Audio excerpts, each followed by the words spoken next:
Office भी पास था और माहौल भी अच्छा लगा, इसलिए मैंने वहीं रहने का फैसला किया।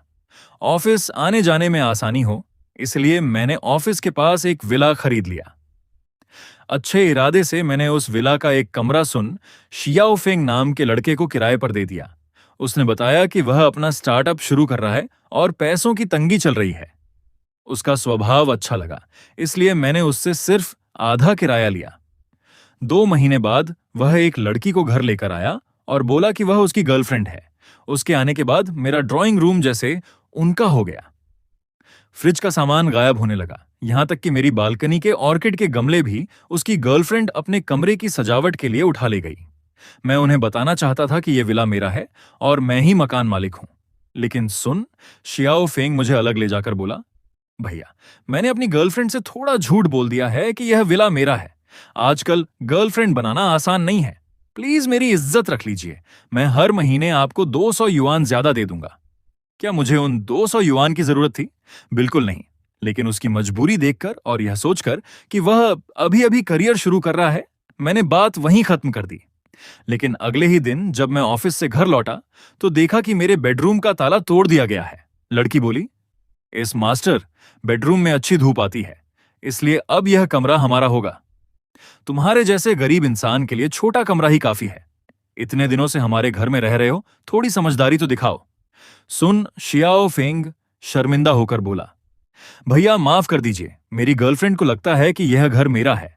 उसका स्वभाव थोड़ा तेज है और उसे किसी के साथ जगह शेयर करना पसंद नहीं। आप कुछ दिन के लिए छोटा कमरा इस्तेमाल कर लीजिए, बाद में मैं उसे सब सच बता दूंगा। लड़की बोली, शियाओ फेंग, इन्हें ठीक से समझा दो, ऐसा नहीं लगे कि हम गलत हैं। आप जाइए और अपना सामान दूसरे कमरे में रख दीजिए। मैंने तुरंत पुलिस को फोन किया। हेलो, मेरे घर में अवैध रूप से घुसपैठ हुई है। मेरे कमरे का ताला तोड़ा गया है और मेरा निजी सामान फेंक दिया गया है। कृपया तुरंत पुलिस भेजिए। पुलिस पहुंची।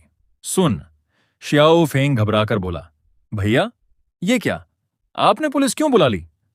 पुलिस ने पूछा, क्या आप वही व्यक्ति हैं जिसने बिना अनुमति इनके कमरे का ताला तोड़कर कब्जा किया? सुन, शियाओ फेंग बोला, नहीं नहीं, ये सब गलतफहमी है। मैं इनका रूममेट हूं और यहीं रहता हूं। मेरी गर्लफ्रेंड बस कमरा बदलना चाहती थी। पुलिस ने मेरी तरफ देखा और पूछा, सर, क्या आप इस मामले में शिकायत जारी रखना चाहते हैं? सुन शियाओफेंग हाथ जोड़कर बोला, भैया, मेरी हालत समझिए। अभी अभी ग्रेजुएशन किया है, बड़ी मुश्किल से गर्लफ्रेंड मिली है। मैं बस अपना रिश्ता बचाना चाहता था, इसलिए झूठ बोला।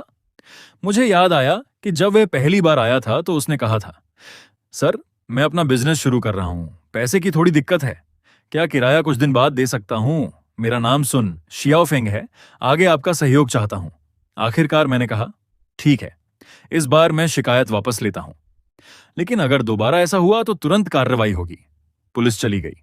शाम को सुन शियाओफेंग बोला, भैया, मैं आ गया। मैंने ड्राइंग रूम साफ कर दिया है और दीवारों से सारे स्टिकर भी हटा दिए हैं। मैंने पूछा, तुम्हारी गर्लफ्रेंड कहाँ है? वो बोला, वह कमरे में है।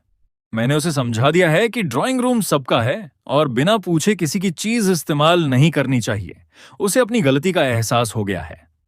थोड़ी देर बाद उसने कहा, दोस्त लोग आ गए हैं, आज बस घर पर छोटी सी पार्टी करेंगे, अगली बार पहले से बता दूंगा। मैंने जवाब दिया, ठीक है, लेकिन आगे से पहले अनुमति जरूर लेना। वह मुस्कुराकर बोला, जरूर भैया, और एक बार फिर धन्यवाद।